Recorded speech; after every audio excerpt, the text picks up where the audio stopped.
അവൾ കരഞ്ഞുകൊണ്ട് സ്വർഗത്തിലേക്ക് ദൃഷ്ടികൾ ഉയർത്തി. അവൾ കർത്താവിൽ ആശ്രയം അർപ്പിച്ചു. Daniel 13:35. Hello guys, welcome back to our channel. ഒരു ദിവസം ദാനിയേൽ ഇങ്ങനെ നടന്നു വരുമ്പോൾ അങ്ങകലെ ഒരു ആൾക്കൂട്ടം കണ്ട് അവൻ അടുത്ത് ചെന്ന് കൂടിയിരുന്നവരിൽ ഒരാളോട് ചോദിച്ചു, എന്താ ചേട്ടാ ഇവിടെ ഒരു പ്രശ്നമെന്ന്. അപ്പോൾ കൂടിയിരുന്ന ഒരാൾ പറഞ്ഞു, നീ അറിഞ്ഞില്ലേ, ബാബിലോണിലെ പ്രമുഖനായ യോവാക്കീമിൻ്റെ സുന്ദരിയായ ഭാര്യ സൂസന്നയെ വേറൊരു യുവാവിൻ്റെ ഒപ്പം 2 ന്യായാധിപ ശ്രേഷ്ഠന്മാർ കണ്ടെത്തിയിരിക്കുന്നു. അവൾക്കെതിരെയുള്ള കുറ്റാരോപണവും അവളെ കൊലക്കളത്തിലേക്ക് നയിക്കുകയും ചെയ്യുകയാണ്.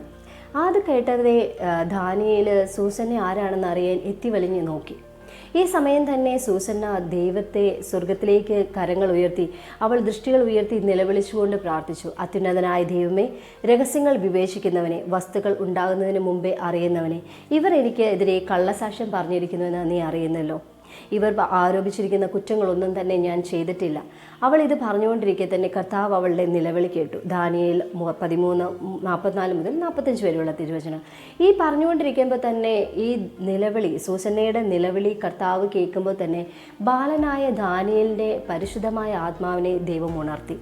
ദാനിയേൽ ആ ആൾക്കൂട്ടത്തിൽ നിന്നുകൊണ്ട് ഉടനെ അവൻ പ്രതികരിച്ചു, ഈ ഇസ്രായേൽ സ്ത്രീയുടെ ഈ രക്തത്തിൽ എനിക്ക് പങ്കില്ല. ഈ സ്വരം കേട്ട് ദാനിയേലിൻ്റെ ഈ ഒരു ആൾക്കൂട്ടത്തിൽ നിന്നുള്ള വ്യത്യസ്തമായ സ്വരം കേട്ട് അവരെല്ലാവരും തിരിഞ്ഞു നോക്കി. സൂസന്നയുടെ ഭർത്താവും വീട്ടുകാരും നാട്ടുകാരും ഒക്കെ ഈ ന്യായാധിപ ശ്രേഷ്ഠന്മാരുടെ വാക്കുകൾ വിശ്വസിച്ചുകൊണ്ട് അവളെ ഒരു കുറ്റക്കാരിയായി വിചാരണ കൂടാതെ കൊലക്കളത്തിലേക്ക് നയിക്കുന്ന നിമിഷമാണ് ദാനിയേൽ ഇങ്ങനെ വ്യത്യസ്തമായിട്ട് ഒരു അഭിപ്രായം പറയുന്നത്. അവരെല്ലാവരും പറഞ്ഞു, എങ്കിൽ നീ തന്നെ ഇതിനെ ന്യായം വിധിക്കുക, നിന്റെ ന്യായം ഞങ്ങൾ കേൾക്കട്ടെ എന്ന് പറയൂ. അപ്പോൾ ഈ പരിശുദ്ധാത്മാവിനാൽ നിറഞ്ഞ ദാനിയേൽ പറഞ്ഞു, ഈ 2 ശ്രേഷ്ഠന്മാരെ 2 ദിക്കിലേക്ക് മാറ്റി നിർത്തുക എന്ന്. എന്നിട്ട് അവൻ ഓരോ ശ്രേഷ്ഠൻ്റെ അടുത്ത് ചെന്ന് ചോദിച്ചു, നിങ്ങൾ ഏത് മരത്തിൻ്റെ ചോട്ടിലാണ് സൂസന്നയെ കണ്ടത് എന്ന്.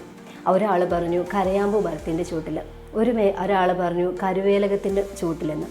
ഇവർ 2 പേരും പറഞ്ഞത് നുണയാണെന്ന് അതിനാൽ തന്നെ തെളിയുകയും ഈ സൂസന്നയ്ക്കെതിരായി ആരോപണം ഉന്നയിച്ചത് അത് ഈ ശ്രേഷ്ഠന്മാർക്ക് അവളോടുള്ള ആസക്തി കാരണം അവളെ പ്രാപിക്കാൻ ചെന്നപ്പോൾ ഈ സൂസന്ന അതിന് വഴങ്ങാതെ അവൾ അത്യുന്നതനായ ദൈവത്തെ നിലവിളിച്ച് കരഞ്ഞു.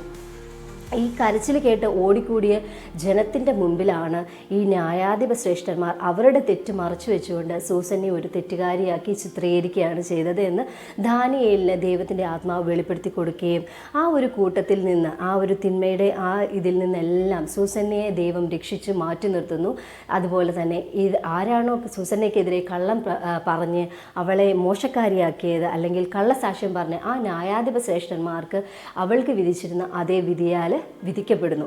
ഇതാണ് ഇപ്പോൾ നമ്മുടെ ഈ കാലഘട്ടത്തിൽ പരിശുദ്ധമായിട്ടുള്ള പല കാര്യങ്ങളെയും അവഗണിക്കുകയും ചിന്തിപ്പിക്കുകയും ചെയ്യുന്ന ഒരു കാലഘട്ടത്തിലാണ് നമ്മൾ ഓരോരുത്തരും ജീവിക്കുന്നത്. സ്വർഗവും നരകവും മിഥ്യയാണ്, നമുക്ക് ഇഷ്ടമുള്ള രീതിയിൽ നമുക്ക് നമ്മുടെ ജീവിതത്തെ ജീവിക്കാം, ജീവിതം ഒന്നേ ഉള്ളൂ എന്നെല്ലാം പറഞ്ഞ് നമ്മുടെ മനസ്സുകളെ വികലമാക്കുന്ന ഒരുപാട് കാഴ്ചകളും കാഴ്ചപ്പാടുകളുമുള്ള ഒരു കാലഘട്ടത്തിലാണ് നമ്മൾ ഓരോരുത്തരും ജീവിക്കുന്നത്. ഇങ്ങനെ ഒരു ജീവിതത്തിൽ നമുക്ക് വ്യത്യസ്തമായിട്ട് ചിന്തിക്കാൻ സാധിക്കണമെങ്കിൽ നമ്മുടെ ആത്മാവിനെ പരിശുദ്ധമായിട്ടുള്ള ദൈവത്തിന് മാത്രമേ ഉണർത്താൻ സാധിക്കുകയുള്ളൂ. അതുകൊണ്ട് നമുക്ക് പ്രാർത്ഥിക്കാം, ക്രിസ്തുനാഥ, പിതാവിൻ്റെ പുത്ര, അങ്ങയുടെ അരൂപിയെ ഇപ്പോൾ ഈ ഭൂമിയിലേക്ക് അയക്കണമേ. സർവ്വജനപദങ്ങളുടെയും ഹൃദയത്തിൽ അങ്ങയുടെ പരിശുദ്ധാത്മാവ് വസിക്കട്ടെ. അതുവഴി ധാർമ്മിക അധപതനം, ദുരന്തങ്ങൾ, യുദ്ധം ആദിയായി നിന്ന് അവർ സംരക്ഷിക്കട്ടെ. പരിശുദ്ധ മറിയം നമ്മുടെ സഹരക്ഷയും മധ്യസ്ഥയുമായിരിക്കട്ടെ. ഇത് അമ്മ പഠിപ്പിച്ചു തന്ന ഒരു പ്രാർത്ഥനയാണ്. ഈ കാലഘട്ടത്തിൽ ഏറ്റവും പ്രസക്തമായിട്ടുള്ളൊരു പ്രാർത്ഥനയാണ്. നമ്മുടെ കുടുംബത്തിനും നമ്മുടെ കൂട്ടുകാർക്കും എല്ലാവർക്കും വേണ്ടി നമുക്ക് പ്രാർത്ഥിക്കാം. ക്രിസ്തുവിൻ്റെ ആത്മാവിനാൽ നയിക്കപ്പെടുമ്പോൾ വ്യത്യസ്തമായിട്ട് ചിന്തിക്കുവാനായിട്ട്, ക്രിസ്തുവിൻ്റെ ചിന്തകളാൽ നമ്മുടെ മനസ്സും നമ്മുടെ ശരീരവും നമ്മുടെ ആത്മാവും നമ്മുടെ അന്തരീക്ഷവും ഒക്കെ നിറയുവാനായിട്ട്, ഇങ്ങനെ ഒരു ക്രിസ്തു സാക്ഷ്യമായിട്ട് തീരുവാനായിട്ട് നമ്മളെ ഓരോരുത്തരെയും ദൈവം അനുഗ്രഹിക്കട്ടെ. Thanks for watching. Thank you. God bless you all.